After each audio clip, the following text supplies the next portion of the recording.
I'm Elizabeth and today I'm here to talk about my top 10 favorite books of all time. So this is basically another tag video. It's a challenge that was created by Jason from Chapter and Verse, where he asks us to make a list of our top 10 favorite books of all time and rank them. And then he is compiling a list for Booktube in total, or for everyone who's doing this tag, to make a Booktube's collected top 10 list. And I think this is a really cool project and I really want to participate. And he has said that he will keep updating that collected list until the end of June. So I'm not going to tag anyone, but I'm going to say that if you watch this and you haven't done this challenge, I highly encourage you to do so before the end of June. And then you will be part of the collective list as well. There are some rules which I will post down below, as well as links to Jason's both original video and his update videos. And with that, I think it's time for books. Just have to say one more thing. I did make up a couple of more rules for myself. I'm going to say that no author can be on the list more than once. And I'm also just ruling out all of the books I read as a child, because it's so long ago I can poorly remember the stuff I was reading, but also because I think I read books differently when I was a child. I think that merits a list of its own at some point, and I don't want to include it in this one. With that said, let's get on to the books, because I think this is going to be long enough without all the long wound introduction stuff.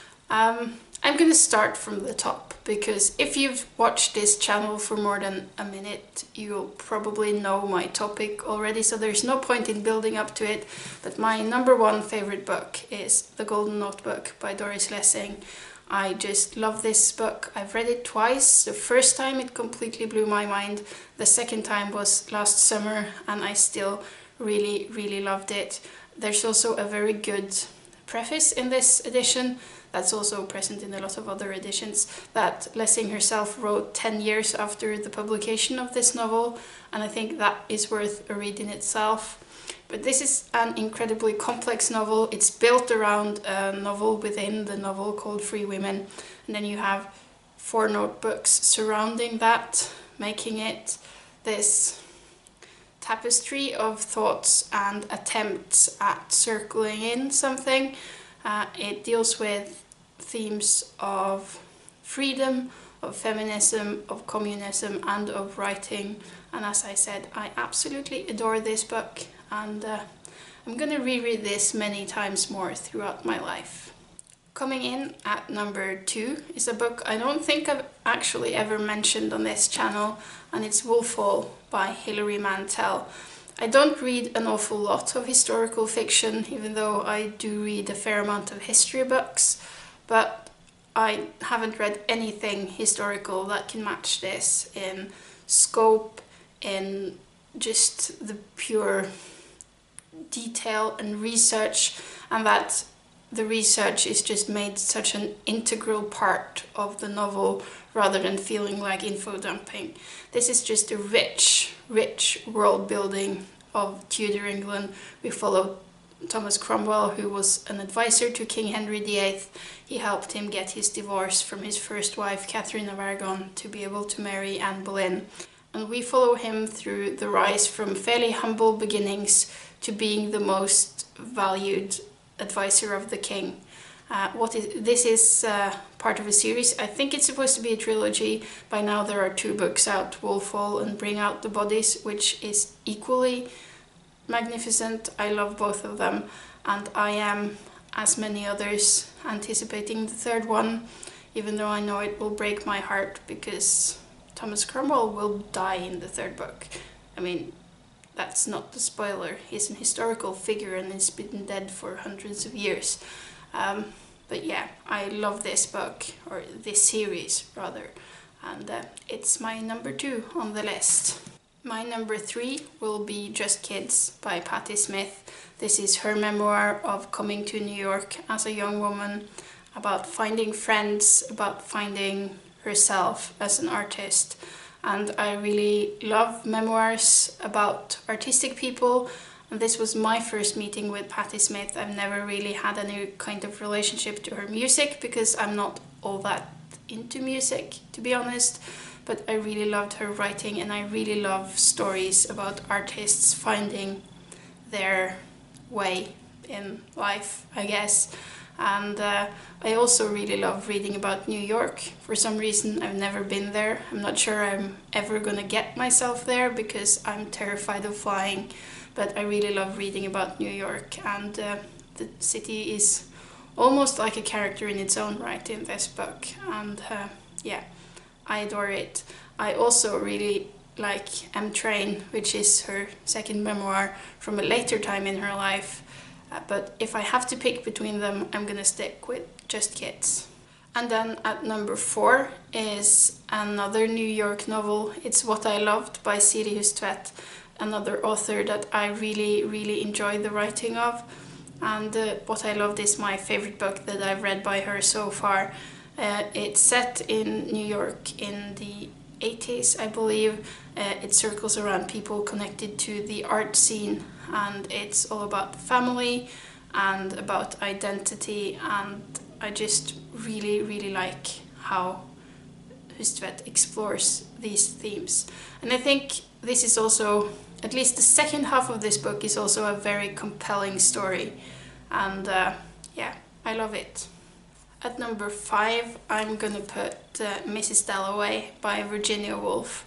I read this last year, and it's actually my first Woolf, and I knew before I read it that I was gonna love it, but still I wasn't expecting to love it as much as I did. Here it's just sheer beauty of prose that got me. I just really like how she constructs sentences and makes them flow, and also about how you get to know these characters and their relationships to each other over just one day. I think it's magnificent, and I already want to reread this. I'm not sure if I'm going to reread this or pick up another Virginia Woolf novel first, but right now I'm sort of leaning towards reading it over again before moving on with something else. I mean, it's not even big. I can read this in a couple of days. And this list just wouldn't be me if it didn't also have some science fiction in it. So coming in at number 6, we have Ancillary Justice by Anne Leckie. This is another book that completely blew my mind when I read it. It's a sci-fi space opera kind of novel set in a vast intergalactic empire, and I felt completely out of my league here. I was always at the edge of comprehension. I never felt I crossed over and actually understood all the stuff that was going on, but that didn't matter. What really got me here was the originality of the point of view character, and I just really loved being part of the journey with this character throughout the entire series. But this first book, Ancillary Justice, was my favorite because it was the one that just completely blew me away with its unexpectedness. At number 7, we find an author I knew I needed to have on my list, but it's impossible for me to choose which book. It's either The Lover or Moderato Cantabile by Marguerite Duras. And in the end, I went with The Lover simply because that's the only one I actually own of the two, so I can hold it up next to my face. So that's as good a criteria as any, I guess. I just really love the way Duras writes with all these short sentences and how she manages to pack so much impact in very few words, and how much she manages to say without actually saying them at all. And I think her writing is just gorgeous, and I really want to read more of her works. And yeah, I am going to. This is also one of the things me and Silja bonded over when we first started talking about books, our shared love of Duras. And I think that's something we're going to share forever. At number 8, we have a book that's quite different from anything else on this list, and it's Red Country by Joe Abercrombie. I am a complete fangirl when it comes to the First Law series by Joe Abercrombie. I read all of the books with glee. I feel they are my sort of guilty pleasure books, even though I don't feel guilty about reading books. But sometimes I feel a bit guilty about what I actually love in these books, because I really cheer on all kinds of violence and stuff, and I'm not really comfortable with cheering for that. But as long as it's happening in a book and not in real life, apparently I'm completely fine with it. I'm more than fine with it. I love it. That makes me slightly uncomfortable, but no matter. I really, really love this series, and here it's easy to pick a favorite because Red Country is so much fun. It's sort of a crossover between fantasy and western. It's set in the same world as the rest of the First Law books, but here we are in a new kind of land, and it's sort of the Wild West.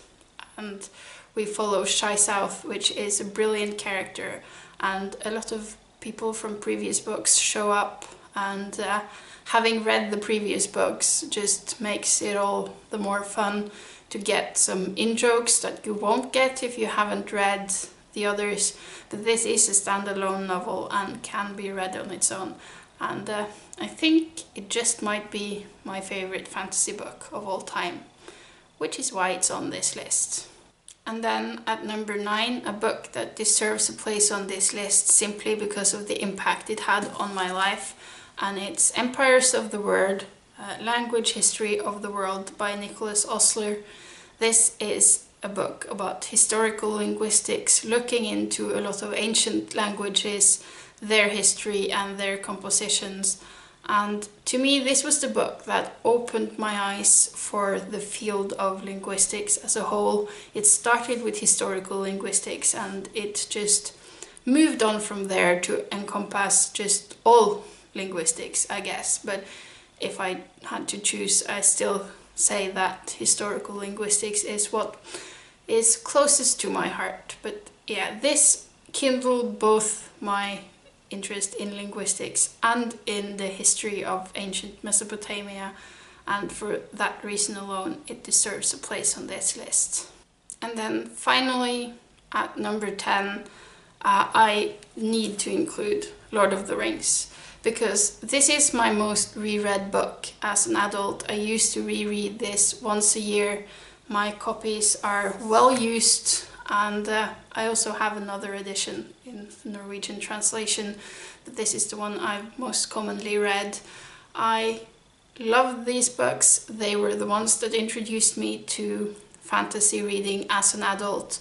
I was completely enthralled with the world, but I haven't reread these books since the first movie came out. One of the reasons is that the movies have completely obliterated the pictures I had in my head of all these characters.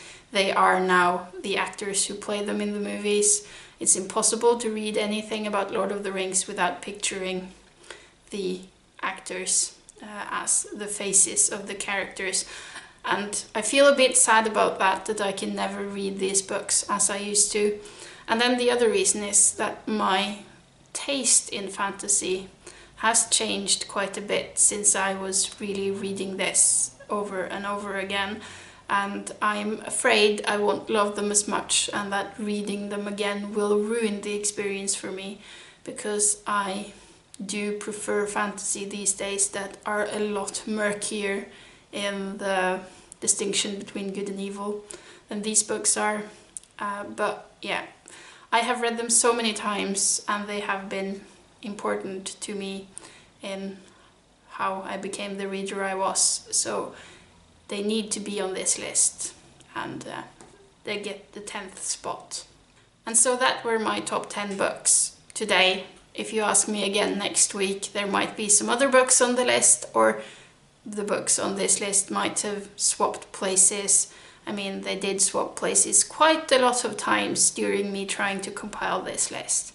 It's impossible to make a definite list, which I'm sure everybody will agree on. But yeah, this is my take, my top 10 books of all time. I doubt they will make a lot of a difference on the total list, because I think a lot of these will be one-hit books, but we'll see. And as I said in the beginning, if you haven't done this and want to do it, please do it, and do it before the end of June to be part of the compilation of Booktube's top 10 favorites. And so that's all from me for today. Until next time, bye bye.